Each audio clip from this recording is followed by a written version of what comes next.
there's only one way to drive the price down of football matches, and that's for fans to stop going. But the problem is there's such a huge demand for Premier League football, huge demand for everything that English football offers, that's probably never, ever going to happen. Protest outside Old Trafford on Sunday. I know Gav was keen to talk about this, but I'll read a segment from Chris's piece. So, fans of all 4 of the Premier League's Northwest clubs are uniting on Sunday to protest against rising ticket prices ahead of the big Merseyside vs Manchester double header at opposite ends of the East Lancs. In a significant show, Unity fans of the quartet will highlight what they say is the exploitation of loyal supporters as they go beyond their historic rivalries with protests that will see them standing shoulder to shoulder. I mean, coincidentally, not saying this is all linked or anything like that, but coincidentally kind of happening as Everton start to release ticket prices for Bramley Moore, so Everton fans keeping an eye on what's going to happen with regards to those ticket prices as well. But protest outside Old Trafford and fans, standing together. Yeah, I mean, that shoulder-to-shoulder line, that was a direct quote from Dave Kelly, who was one of the 4 representatives of the 4 clubs in that second piece. It started, I don't know the ins and outs of United's ticket policy, but apparently they've reached a limit now where they're not offering any more concessions. So from the Ipswich Town home game onwards in February, it's just going to be £66 across the board, no matter how old you are or wherever you come from. That's my understanding of it. So that's the crux of it from United's point of view, and Everton has shown solidarity with that. So by the Trinity statue outside Old Trafford, I think it's 12:30. They're going to be there together with the banner. So that's the Everton and United, and then there's going to be the Spirit of Shankly with one of the City groups at Anfield later in the day as well. So all 4 clubs showing that solidarity. It's been an ongoing issue for a long time now, the ticket prices, and I think with the latest Premier League deal just being announced as well, I think at the top of my head, I think that's over 12.25 billion, something like that, the broadcasting rights. The price is going up and up, and as you say, FC, the prices haven't been released just yet. For Everton, I understand it could be in a matter of weeks, could even possibly be as early as next week, but whether it is or not, it's certainly coming soon. The Everton ticket prices for the move to the new stadium is a pertinent point for Blues as well. So it's actually nice to see these supporters, for all these fierce rivalries which continue and have probably grown over the years in their intensity, that they are actually getting together to fight against this common issue. I mean, Gav, I know you were keen to speak about this, get this on the agenda. What I'll say is there's only one way to drive the price down of football matches, and that's for fans to stop going. But the problem is there's such a huge demand for Premier League football, huge demand for everything that English football offers, that's probably never, ever going to happen. You'd have to have every single football fan in the country on one particular week say, I'm not going to attend. Not just this country, because then all the foreign day trippers will still come. That's the problem, isn't it? It's not... I'm really supportive of this, by the way. I think, as Chris was saying, there's some heavy numbers of this. 70%, the Premier League income will go up for clubs by 17% over the next 3 years. So that's like basically what, for every £6 you earn now, you're going to get 7 in the next 3 years. So, that's a hell of a lot of money. But fans don't feel the benefits of that, do they? It's the opposite, isn't it? They've realised now, I think perhaps, I know like the overseas deal's gone up, that actually some of the income streams that they rely on, commercial income, TV income in this country, are probably going to stay the same. So they're looking for, Premier League clubs are looking to increase their income via other means. That's why we've had talk around other clubs increasing the size of the grounds, and also ticket prices is the obvious option as well. And and that's understandable from a business perspective. What annoys me really about it is football makes a lot of, we need to be inclusive, don't we? That word, we need to be inclusive. And that's been going on for many years. And it saved itself, I think, in the late 80s by being inclusive, by having more, looking for more, doesn't have to be a male-dominated game, supporters, looking at, dare I say, middle-class, richest fans to go to the game. So it's become more socially inclusive, I think. But at the same time, it's become less economically inclusive, where you're placing out people from going. And I was listening to a podcast the other day. One of the prizes at the start of the podcast was £1,000 towards your season ticket. That was one of the prizes, and that's just nonsense, isn't it? Really, it's the hypocrisy of football. We want to be inclusive.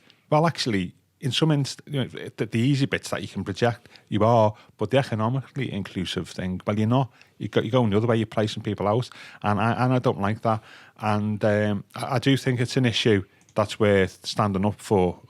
And but as you say, Ian, whether it works or not is difficult, isn't it? You've got a lot of foreign owners now who've only invested a lot of money into businesses who want a return, and getting that return that doesn't involve reducing ticket prices and reducing your income. That's just nonsensical from their perspective. But I do think it's an issue that's worth raising, and I'm fully supportive of it. But going back to your point at the start, it's a timely reminder for Everton, isn't it? Really, about our ticket prices, which come out, was it next month? Is it for Bramley Moore? Is how we play that. In that we want the club. I mean, we talk about this, don't we? Our match day revenue at Goodison's not great. We need to go to a new ground. Need to get as much income as possible to enable us to compete. How does that fit in with the desire for cheaper tickets? Yeah. You know, and that's it. It's a balancing act there, isn't it? Yeah. Which is a difficult one for the club to get right, because, as we know, we've got a large bedrock of local support in some of the most economically challenged areas of the country.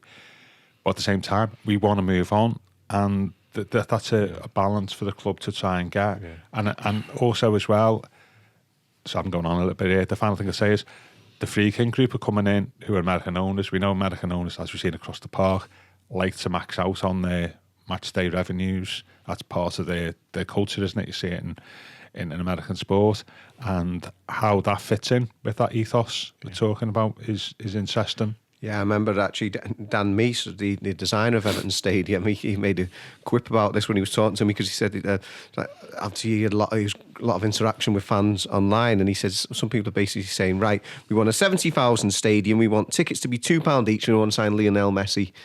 No, you've got to have the balance right. And at the end of the day, you know, Everton Turners have now got a waiting list. I think the last time the quoted figure was over 30,000 on the waiting list, if that's correct. And I know it's certainly over. That's unofficial, isn't it? 20,000. But either way, you know, if you say, oh well, I don't like these, you know, I think the people necessarily maybe sort of fans who are on the halfway line in the Bullens Road, actually possibly one of the cheaper parts of Goodison, but come the move to the new stadium, that's going to be like a prime seat on the halfway lane in the middle of the stand.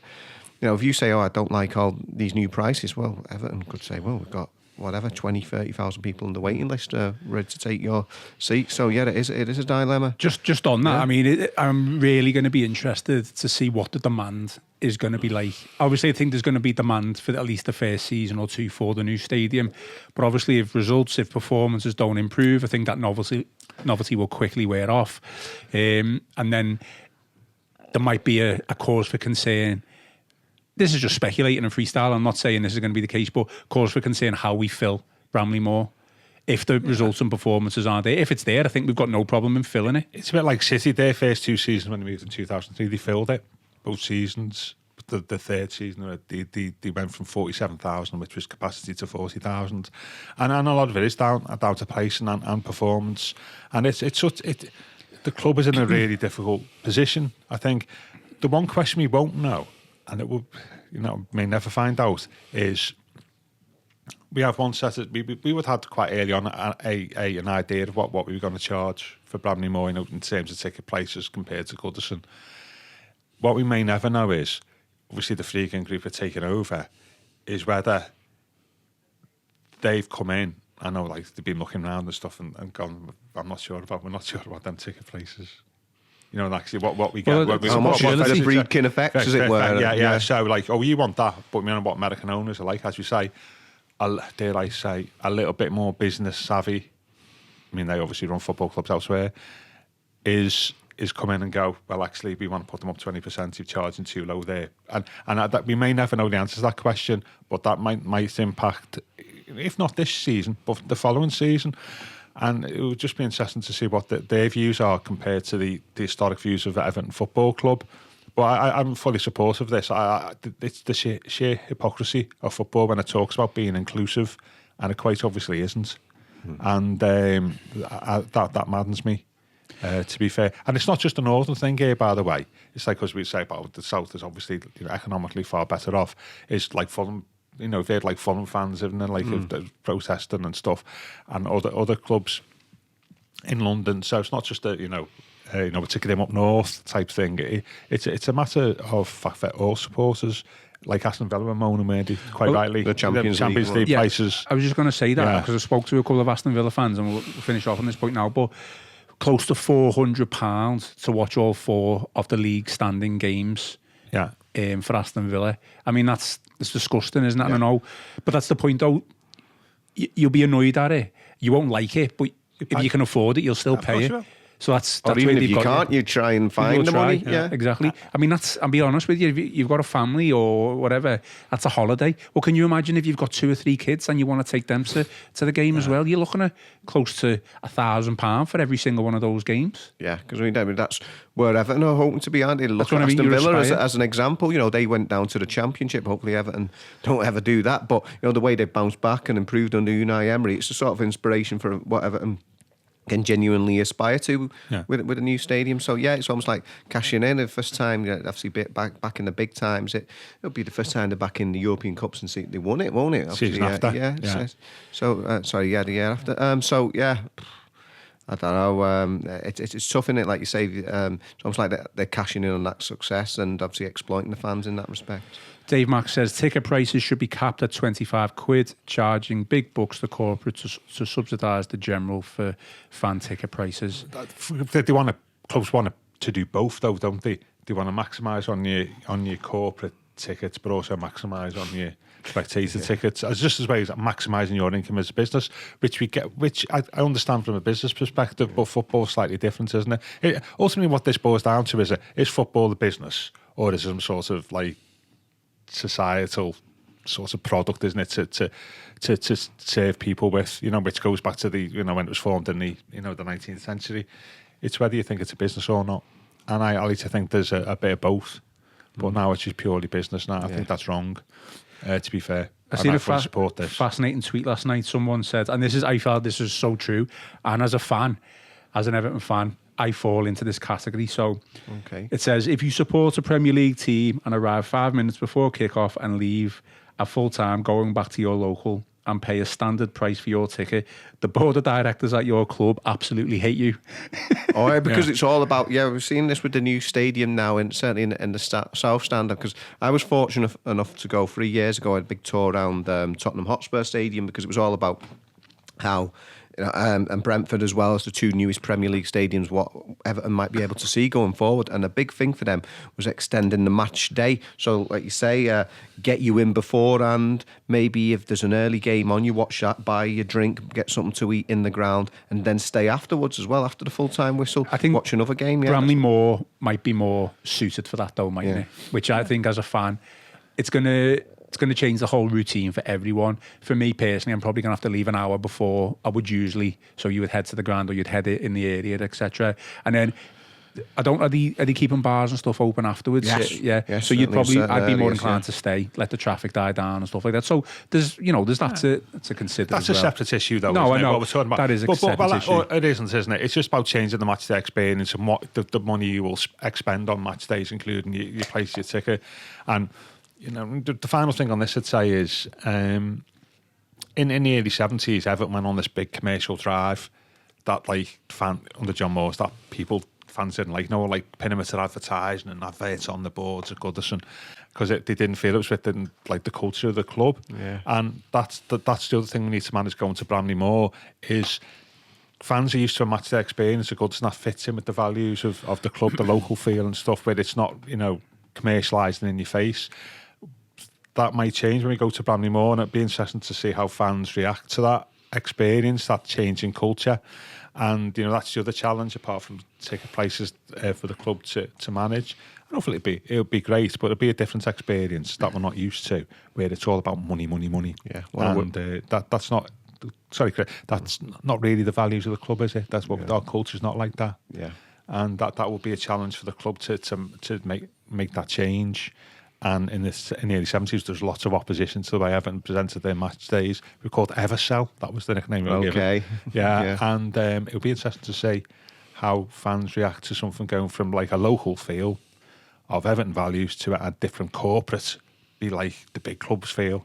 Yeah. And that doesn't necessarily fit in with what we're like as a fan base. I guess if we're winning and we're performing Exactly. well, I don't think there'll be an issue. In the early 70s, it didn't work because we were poor. Yeah. Yeah. But I think that ultimately that's the crux of it, isn't it? Goodison Park, as it was stated, is now in the bottom 3 for matchday revenues in the Premier League, and it's telling that for all that we said there, all the bars, restaurant experiences are all sold out now. They're sold out. There obviously is a demand for it. Yeah. We're talking about in an area that isn't as affluent as London or the South East, but they're still all sold out. And then this week alone, Everton have now launched this other scheme where you can mingle with the players and have this private area view. there. Yeah, club view. So that's the latest one on the market, because like I said, all the bars and restaurant experiences are sold out. So it does actually show that there is a demand there in the stadium. I think at Goodison there's only 1,300 corporate seats out of a 39,000 stadium. This is going to a stadium just shy of 53,000, and it's going to be 5,500. So over 10% of a stadium that's a third bigger. So yeah. Okay, well, I think it's an important subject to talk about. We'll probably come back to it at some point as well. We're going to have to come back to it in December when the prices come out, won't we? Yeah, and we'll, I'm sure there'll be reports on the protest on Sunday, which, let's see how that goes. The Royal Blue Podcast from the Liverpool Echo.